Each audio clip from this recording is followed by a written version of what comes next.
एक गांव हैदरपुर में एक महेंद्र नाम का डाकिया चिट्ठियां देने आता था। वो स्वभाव से बहुत ही खुश मिजाज था और लोग भी उससे काफी खुश रहते थे। एक दिन महेंद्र गांव में गाना गाते हुए चिट्ठियां बांट रहा होता है। डाकिया डाक लाया, चिट्ठी चिट्ठी। तभी गांव में रहने वाला एक आदमी जिसका नाम किस्ना होता है उसे रोकता है और बोलता है अरे क्या हुआ महेंद्र भैया, बहुत चहक रहे हो आज, है? क्या बात है, कौनो लॉटरी लग गई है क्या? नहीं किसान भैया, भला हमारी कहाँ लॉटरी लगेगी, हम तो बस अपना काम करना जानते हैं। वैसे ये लो अपनी चिट्ठी, तुम्हारे दूर के मामा ने भेजी है और पढ़ो इसे बैठ के। हाँ धत यार, तुम भी ना महेंद्र भैया, है? सारा मुडवा ही खराब कर दिए ये बात बोलकर भाई। अरे कुछ नहीं लिखा होगा इसमें, वही उधार मांग रहा होगा चिंदी चोर मामा हमरा। हाँ। किस्ना की बात सुनकर डाकिया हंसने लगता है और बोलता है चलो किस्ना भैया, आप पढ़ो अपने मामा की चिट्ठी, हम तो चले अपने काम पे। ऐसा कहकर महेंद्र वहाँ से चला जाता है। एक दोपहर महेंद्र चिट्ठी बांटकर थक जाता है और तभी उसे एक घना बाग दिखाई देता है। आज तो बहुत गर्मी है और मैं थक भी गया हूँ, क्यों ना थोड़ा आराम कर लूँ, फिर बाकी की बची चिट्ठियाँ भी बांट दूंगा। ऐसा सोचकर महेंद्र अपना चिट्ठियों वाला थैला उतारता है और एक पेड़ के नीचे लेटकर आराम करने लगता है। लेटते ही उसकी आंख लग जाती है। तभी उसे एक चुड़ैल दिखाई देती है। चुड़ैल उसके शरीर के अंदर घुस रही होती है। महेंद्र नींद में ही चिल्लाने लगता है छोड़ दे चुड़ैल, मुझे मेरे अंदर मत घुस, मुझे जाने दे। अब कहाँ जाएगा महेंद्र तू, मैं तो तेरे अंदर समा गई हूँ, अब तू और मैं तो एक ही है। लेकिन तभी महेंद्र की नींद खुल जाती है। महेंद्र बहुत डर जाता है और पूरा पसीने से भीग जाता है। लगता है मैं सपना देख रहा था, ये जगह ठीक नहीं है, मुझे यहाँ से जल्दी ही निकलना चाहिए। ऐसा कहकर महेंद्र उस बाग से जल्दी से बाहर निकल जाता है। लेकिन एक चुड़ैल पेड़ के ऊपर से देखकर हंसने लगती है और बोलती है महेंद्र, तू सपना नहीं देख रहा था, वो तो मैं ही थी, तेरे शरीर के अंदर घुस रही थी। अब तेरा पीछा नहीं छोड़ने वाली। ऐसा कहकर चुड़ैल वहाँ से उड़ जाती है। उधर रात में महेंद्र गांव के अंदर की सारी चिट्ठियां बांटकर घर पहुँचता है। लेकिन उसे बार बार अपने सपने का ही ख्याल आ रहा होता है। उसकी बीवी सपना भी मायके गई होती है। बाप रे, कितना भयंकर सपना था, मैं तो डर ही गया था। एक तो इस सपना को भी अभी मायके जाना था। फिर महेंद्र अपने कमरे में जाकर सोने लगता है। लेकिन रात में वो पेड़ वाली चुड़ैल उसके कमरे में आ जाती है और महेंद्र को आवाज लगाती है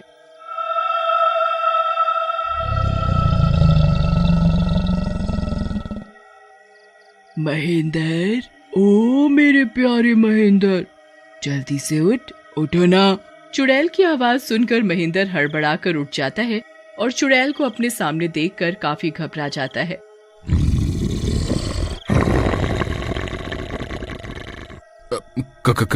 कौन हो तुम और मुझे क्यों परेशान कर रही हो? मैं बाग वाली चुड़ैल हूँ, मुझे तेरा शरीर पसंद आ गया है, अब मैं तेरे शरीर में ही रहूंगी। इससे पहले महेंद्र कुछ समझ पाता, चुड़ैल उसके शरीर में समा जाती है और महेंद्र दर्द के मारे बेहोश हो जाता है। जब उसे होश आता है, चुड़ैल उसके शरीर पर कब्जा कर चुकी होती है। अगली सुबह महेंद्र वापस अपने काम पर जाने के लिए तैयार होता है और काम पर चला जाता है। लेकिन वो किसी से कुछ नहीं बोलता और अपना काम करने लग जाता है। तभी किस्ना उसे देखता है और बोलता है और महेंद्र भैया, कहाँ जात हो चुपके चुपके? भाभी घर आ गई है का, जो जल्दी से घर पहुँचना चाहत हो? है? महेंद्र को किस्ना की बात पर गुस्सा आ जाता है और वो बोलता है अरे वो ससुरी कहाँ आई है अभी, लेकिन तुम्हारा मनी ऑर्डर आया है, कौनो भेजा है शहर से, जरा साइड में आवा तो दे दे मैं तुम्हें। हाँ सच में भैया, तो दे दो हमका, बहुत दिनों से हमारा हाथ खजला रहा था, हमको लग ही रहा था पैसा आने वाला है कहीं से। हाँ, रकम जरा बड़ी है, यहाँ सबके सामने देंगे तो तुम्हें लूट लेंगे गाँव वाले। एक काम करो, चुपचाप चले चलो, अकेले में देते हैं तुम्हें। बड़ी रकम का नाम सुनकर किसना को लालच आ जाता है और वो बहुत खुश हो जाता है और महेंद्र के साथ चलने लगता है। और गांव के बाहर जाने पर, भैया अब तो हम गांव से काफी दूर आ गए हैं और यहाँ पर कोई है भी नहीं। लाओ अब हमरा मनी ऑर्डर दो जल्दी से, हमरे हाथ खुजला रहे हैं। हाँ। लेकिन तभी महेंद्र का रूप बदल जाता है और एक चुड़ैल वहाँ आ जाती है। इतनी जल्दी भी का है किसना, मनी ऑर्डर तो तुम्हारा ही है। चुड़ैल को देखकर किसना वहाँ से भागने लगता है। अरे मर गया रे, ये कहाँ फंस गया, ये तो चुड़ैल निकली। मनी ऑर्डर तो मिला नहीं और जो जान है शरीर में वो भी जाएगी लगत है। भाग किसना रे, अरे अपनी जान बचा कर भाग भैया है। लेकिन किसना ज्यादा दूर नहीं भाग पाता। चुड़ैल उसे पकड़ लेती है और मार डालती है।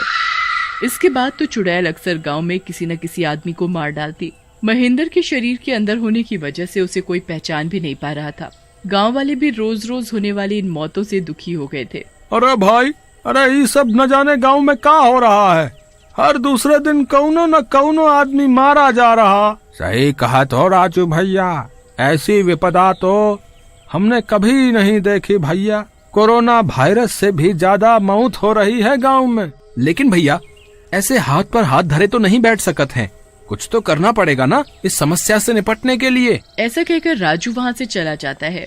उधर महेंद्र के अंदर की चुड़ैल भी साड़ी पहनकर महेंद्र की बीवी का श्रृंगार का सामान लेती है और लगाने लगती है। इस महेंद्र के शरीर का तो फायदा ही अलग है। इसकी बीवी तो बहुत शौकीन लगती है। कितना सारा सामान लेकर के बैठी है मेकअप के लिए। आज तो जी भर कर इस्तेमाल करूंगी। वाह कितनी लाल लाल लिपस्टिक है, वाह लाल लाल चूड़ियाँ, मजा ही आ गया। तभी वहाँ महेंद्र की बीवी सपना आ जाती है और महेंद्र को ऐसे मेकअप करते देख बोलती है, हाय रे ये क्या हो गया इस आदमी को, कैसी हरकतें कर रहा है। मेरा साड़ी मेरा मेकअप का सामान सब लगा डाला, हाय मैं मर गई। तभी महेंद्र हंसने लगता है और बोलता है अरे क्या मेकअप बोले जा रही है, अरे थोड़ा सा ही तो किया है और देख मैं कितनी खूबसूरत लग रही हूँ। दिमाग खराब हो गया है इस आदमी का लगता है। अरे ये जनाना चीजें हैं, मर्दाना नहीं। चलो उतारो जल्दी से, चलो। ऐसा कहकर सपना महेंद्र की तरफ बढ़ती है, लेकिन महेंद्र के अंदर की चुड़ैल उसे जोर से धक्का देती है। इतनी देर से समझा रही हूँ लेकिन तुझे लगता है समझ में नहीं आ रहा। चुप करके बैठ जा, नहीं तो तेरे खून से ही मेकअप कर डालूंगी। ऐसा कहकर महेंद्र वहाँ से चला जाता है, लेकिन सपना महेंद्र की इस हरकत से हैरान हो जाती है और उसे कुछ शक भी होता है। वो राजू के पास जाती है और उसे सारी बात बताती है, जिसे सुनकर राजू सपना से कहता है, भाभी शक तो हमको भी था, लेकिन हम कुछ बोले नहीं किसी से भी। हमका भी लगता रहा कि ये सब महेंद्र भैया के हाथों ही हो रहा है, क्योंकि वही है जो पूरे गांव में घूम रहे हैं और उन्हें कोई मार भी नहीं रहा। लेकिन आप चिंता ना करो, मैं एक बाबा के यहाँ से जड़ी बूटी लाया हूँ। वो कहते हैं जिस किसी को भी चुड़ैल का साया हो वो बूटी खिला दो, सब ठीक हो जाएगा। लेकिन राजू भैया आप उस चुड़ैल को खिलाओगे कैसे? अरे आप उसकी चिंता ना करो भाभी, बस अब आप घर चलो और खूब सारा बढ़िया खाना बना लो। वो का है, हमको खाना नहीं बनाना आता ना। फिर राजू सपना के साथ उसके घर चला जाता है और सपना भी बढ़िया सा खाना बना देती है। रात में महेंद्र आता है और राजू को देखकर बोलता है, हाय रे कौन है ये जवान मुश्टंडा, पूरे गांव में इतने लड़के देखे लेकिन मुश्टंडा तो यही है। मन कर रहा है इसकी एक पप्पी ले लूं। आप भी ना पप्पी बाद में लेना, पहले हमरे हाथों का बना खाना तो खाओ। हाँ तेरी चुम्मी के लिए तो मैं जरूर खाऊंगी। हाँ क्या खाना है? फिर राजू चुड़ैल के लिए खाना लेकर आता है जिसमें जड़ी बूटी मिली होती है। चुड़ैल वो खाना खाने लगती है। वाह क्या खाना है, मजा आ गया, वाह। खाना खत्म करते ही चुड़ैल के पेट में दर्द शुरू हो जाता है और वो महेंद्र के शरीर से बाहर आ जाती है।